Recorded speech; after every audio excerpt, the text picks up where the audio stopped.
नमस्ते मित्रांनो, लग्नाची बेडी आजच्या भागामध्ये आपल्याला असं पाहायला मिळतं. ऋतुजा व रेश्मा हे अंकुशला बोलावून घेतलेले असतात. सिंधू त्यांना ओरडत असते, तुम्ही मलाही नाही सांगितलं. अंकुशला का बरं इथे बोलून घेतला आहात तुम्ही आणि कशामुळे घेतला आहात असे ते विचारत असते.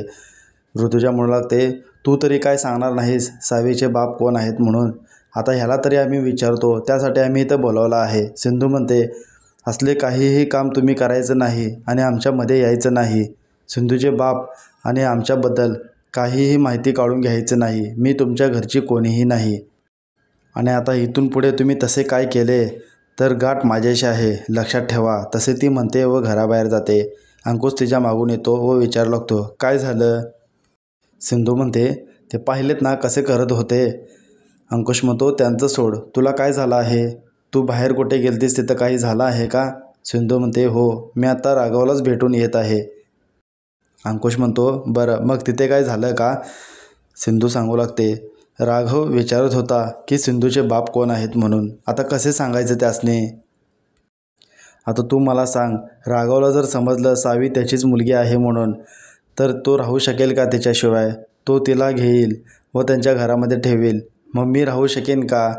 म्हणून मी नाही सांगत आहे. आणि सावीसुद्धा त्याच्यावरती खूप प्रेम करते, मग तीसुद्धा त्याच्याकडे जाईल. आणि सावीसुद्धा राघवला बोलली की तुम्ही माझे बाप व्हा म्हणून. अजून त्याचं उत्तर राघवने दिलेले नाही आहे. अंकुश म्हणू लागतो, मी तुला काय बोललो होतो, रक्त हे रक्ताकडेच ओढत असतं. सिंधू बोलते, आता काय करायचं मलाच कळत नाही आहे. आता मी विनूच्या ट्रीटमेंटसाठी इथे आलेलो होतो. आता विनूचे 4 दिवसानं रेश आहे, ते झाल्यानंतर आम्ही दहीगावला इथून निघून जाणार. पुढे आपण पाहतो, ऋतुजा व रेश्मा म्हणत असते, आपल्याला तर आता ह्याचा रुमाल मिळाला अंकुशचा. आता आपल्याला DNA टेस्ट करता येईल, मग तर कळेलच की ह्याचा बाप कोण आहे ते. एकदा का सावीचे बाप कोण आहेत समजलं तर सिंधूला आपण घराबाहेर काढता येईल. पुढे आपण पाहतो, सर्वजण बसलेले असतात. विनू घरामध्ये येतो व तो शांतपणे बसतो. आजी विचारू लागते, विनू इकडे ये बरं, काय झालं? मी तुझी मोठी आजी आहे ना, मग सांग. विनू सांगू लागतो, उद्या माझी रेस आहे, पण अजून आई काही आलेले नाही, मला आठवण येत आहे त्यांची. तिथे राघव येतो व सांगू लागतो, काय झालं विनू? हे पहा, मी तुला सांगितलं होतं ना, तुझ्या मम्मीची तब्येत बिघडली आहे, त्याच्यामुळे तुझी मम्मी तिकडे गेलेली आहे आणि ते येईलच, तू काळजी नको करूस.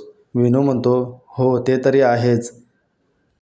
तेवढ्यात तिथे सिंधू दूध घेऊन येते व विनूला देते.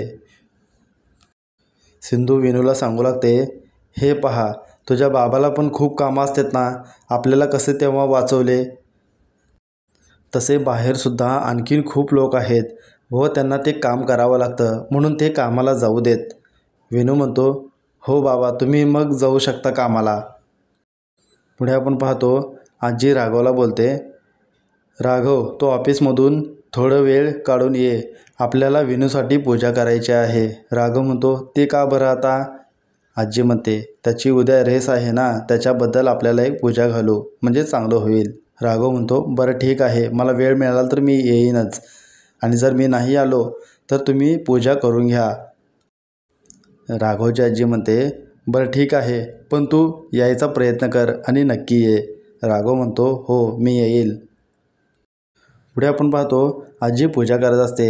ऋतुजा व रेश्मा विचारू लागतात, अहो काय भटजी आलेले नाहीत? आणि ते आले असते तर बरं झालं असतं.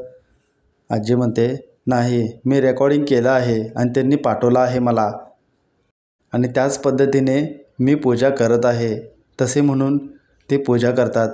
इकडे पाया पडून ती बोलू लागते, उद्या विनूचा रेस आहे आणि त्याचा पाय आत्ता बरा झालेला आहे आणि त्याची रेस चांगली होऊ दे. तसे आजी देवाला मागून घेते. पुढे आपण पाहतो, आजीने शेजाऱ्यांना बोलवलेले असते. ऋतुजा व रेश्मा विचार करू लागतात, आता आजीने ह्यांना का बरं बोलवलं असेल? आजी म्हणते, अरे ऋतुजा, ह्यांना चहा करून आण. ऋतुजा म्हणते, मी? बरं, तुझ्या सुनाला तरी सांग. तसे म्हणून ऋतुजा व रेश्मा दोघेही चहा करण्यासाठी निघून जातात. तेवढ्यात तिथे सिंधू येते. आजी म्हणते, डॉक्टर सिंधू इकडे या, ह्यांची तुम्हाला ओळख करून देते. तसे म्हणून त्यांना जवळ बोलावून घेतात. सिंधूला त्यांची आणि त्यांना सिंधूची ओळख करून देते. आजी सांगू लागतात, हे सिंधू डॉक्टर आहेत आणि विनूच्या पायाचे ट्रीटमेंट करत आहेत आणि ह्या फार गुणी डॉक्टर आहेत असे आजी सिंधूची कौतुक करत असते.